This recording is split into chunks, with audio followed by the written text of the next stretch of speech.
Friends, I urge you to call this number and order your own book. And the name of the book is The Great Controversy. Notice, The Great Controversy. And by the grace of God, you're going to become a better Christian. You're not going to fall to this Christianity that has become like a coffee and milk shake together, because the man of sin infiltrating the churches and they destroying doctrines when it comes to Sunday churches. The phone number here is 856-503-5893. One more time, 856-503-5893. Friends, also, if God is touching your heart to support God's faithful ministry so that we can speed up this gospel to a lot of people so that they can hear what you are hearing, because heaven is ceaseless ages. Says Jesus, I must do the work of the one who sent me while it is the day. The night is coming, no one can work, friends. The night is at hand. Let's work more earnestly now. Christ is coming. We only one step away from heaven. Benedict XVI heads to the U.S. this coming week for his first visit here since being elected Pope 3 years ago. He'll be spending a total of 5 days in Washington, D.C. and New York. The Vatican released a video message from Benedict urging Americans to pray for the trip. Benedict arrives in Washington Tuesday. The next day, he'll have a private meeting with President Bush at the White House, where the war in Iraq is expected to be high on the agenda. On Friday, Benedict travels to New York, where he will address the United Nations General Assembly. The UN event was his original reason for coming to the U.S., and many experts believe that speech could be the most important of his trip. Kim Lawton takes a look at the unique role the Pope and the Vatican play on the world stage. Soviet leader Joseph Stalin was once questioned about the influence of the Vatican. Stalin is famously said to have replied, "The Pope, how many divisions has he got?" The answer, as it turns out, is more than Stalin and many others might have guessed. Experts say the Pope and the Vatican wield considerable global influence. They don't have economic engines they have to feed. They don't have armies. They don't have land. The Vatican is only 106 acres. It's the smallest nation state in the world, but it is a huge moral, spiritual superpower. In questo momento. As the Bishop of Rome, Pope Benedict XVI is a spiritual head of the Roman Catholic Church worldwide. But he also wears another hat, head of state for the independent territory of Vatican City and the Catholic Church's government, called the Holy See. It's the tension between those two roles that actually gives him a resilience on the international stage, that he doesn't just speak for a geopolitical unit, but also for a demographic within the world. The Holy See has played an active global role for centuries. It has permanent observer status at the United Nations and has all the rights of full UN membership. The Holy See has formal diplomatic relations with 177 countries around the world, including the U.S. Ambassadors, called apostolic nuncios, represent the Holy See from embassies like this one in Washington, D.C. The U.S. has sent an ambassador to the Holy See since 1984. The current U.S. ambassador at the Vatican is Harvard law professor Marianne Glendon, who took up her post in February. James Nicholson held the position from 2001 to 2005. I always said I practiced moral diplomacy. During the more than 25 years of his pontificate, John Paul II dramatically raised the profile of the papacy on the international level and played a key role on many fronts, such as helping to bring down communism in Eastern Europe. Throughout his extensive travels, he was a vigorous global voice. Benedict has continued that advocacy, which experts say reflects foundational Catholic beliefs. But times have changed since John Paul became Pope. We don't have the Soviet Union anymore. What we have is the problems in the Middle East, which is where Pope Benedict has been directing his attention.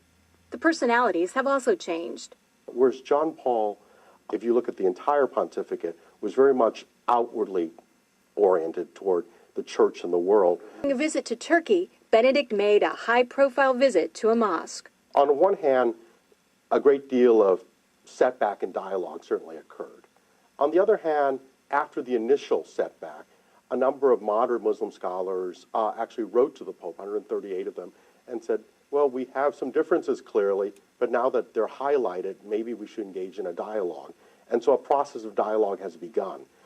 But Benedict again generated controversy in the Islamic world on the Saturday before Easter, when he baptized a prominent Muslim journalist at a service in St. Peter's Basilica. It could have occurred anywhere. The parish priest could have done it very quietly, discreetly. But I think the Pope chose to do it himself. The Iraq War has been another foreign policy challenge, beginning with John Paul's papacy. He's also been quietly working to establish relations, something that was not possible during the last papacy, largely because of John Paul's role in the fall of communism in Poland. The Chinese obviously didn't want John Paul II running around China doing the same thing. Most of the time, in places around the world, Vatican diplomats work outside the spotlight, where experts say they often have an advantage. Some question how much government leaders of today truly listen to what the Pope has to say. And that, observers say, is a moral authority that can't be measured by economic strength or military divisions. A moral authority Benedict hopes to draw upon when meeting with U.S. officials and speaking before the United Nations. I'm Kim Lawton in Washington.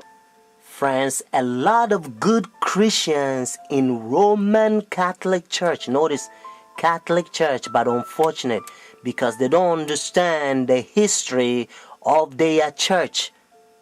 This is the pagans that during dark ages, Constantine was the one who united his own people, them pagans, to Catholic Church.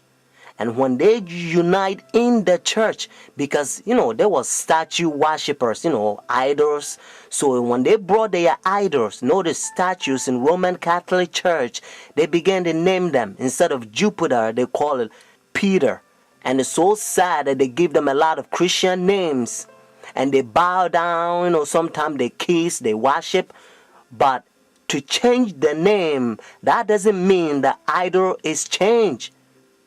Friends, so when they take leadership in the church during dark ages, they change rules in the church.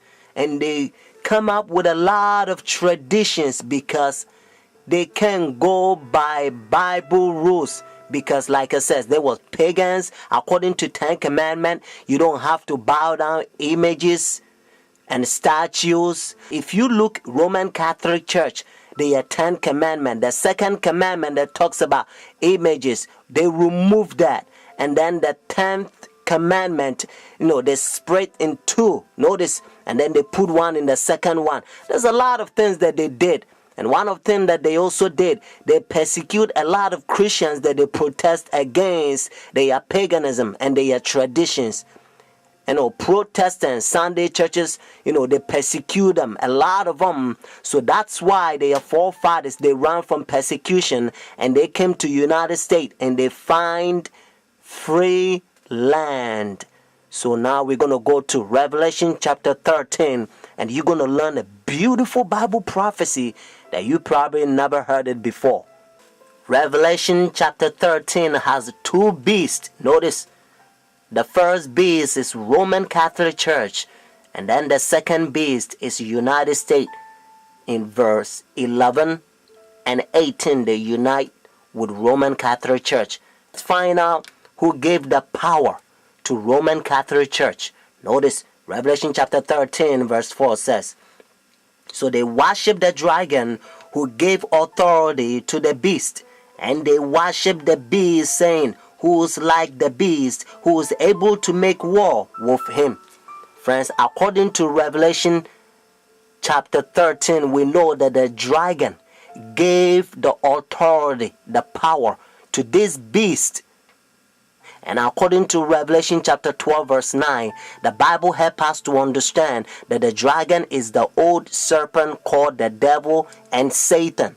Notice what it says in verse 11 and 12. Notice the same chapter, Revelation chapter 13. Then I saw another beast coming out of the earth, and he had two horns like a lamb, and spoke like dragon. And he exercised all the authority from the first beast in his presence, and caused the earth and those who dwell in it to worship the first beast, whose deadly wound was healed.